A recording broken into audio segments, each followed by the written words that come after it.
Kenapa aku berani ngomong kayak gitu? Kayak nggak ada malu gitu maksudnya. Sekali lagi ya, aku nggak punya malu kalau minta dalam dakwah. Serius, aku nggak punya malu. Aku mau minta, aku perlu segini untuk dakwah. Aku nggak ada malu. Kenapa? Bukan untuk aku sendiri. Dan yang kedua, aku udah contohin. Kalau aku punya duit, akan seperti apa duit itu kejadian. Semua orang di Yuk Ngaji udah ngerti. Kalau aku punya duit, duit itu bakal kemana. Dan ketika aku sudah nunjukin bahwasanya ketika aku dapat duit, maka duit itu akan ditempatkan dan dilokasikan lebih banyak di jalan dakwah. Maka mereka aku harap bisa mengcopy itu. Gitu maksudnya. Nah, dan aku juga nggak ada malu ketika ngomong ke Xiaomi. Mau nggak Mbak? Kasih kita tambahan supaya kita bisa hire orang yang baru. Karena, oh aku mau cerita sebelum aku cerita Xiaomi ya. Teman-teman tahu YouTube YNTV? YNTV itu diaktifkan pada tahun 2021 kalau nggak salah ya. Atau 2020. Ya 2021 lah diaktifkan. Itu aku bilang sama Ridho, Dok, ini kita mau aktifin YNTV. Dan kita mau hire antum dan hire kru-kru untuk ngedit. Tapi dengan satu syarat. Biayai diri sendiri, bisa nggak?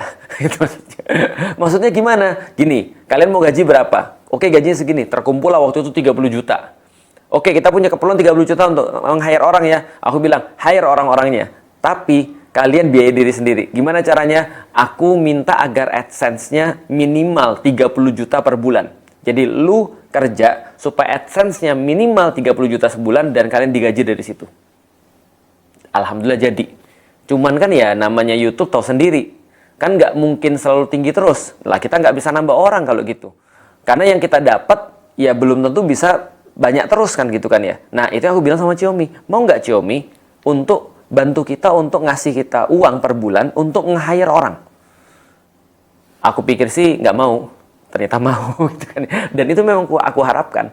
Itu harusnya relasi antara pengusaha dengan ulama. Atau dengan ustadz. Atau dengan motivator dalam kasusku. Itu harusnya relasi antara jamaah dengan ustadznya. Jangan jadiin ustadznya talent. Tapi tanya ustadznya perlu apa. Maka ketika kita bilang Xiaomi-nya mau, alhamdulillah Xiaomi jadi supporter dakwah kita. Dan ketika Xiaomi mau jadi supporter dakwah kita nggak cuma begitu juga. Kita benar-benar mau nunjukin juga bahwa dakwah itu juga bisa berguna untuk kamu. Maka kita buat banyak hal lah untuk Xiaomi. Kita anggap Xiaomi udah jadi kayak member kita sendiri. Kenapa?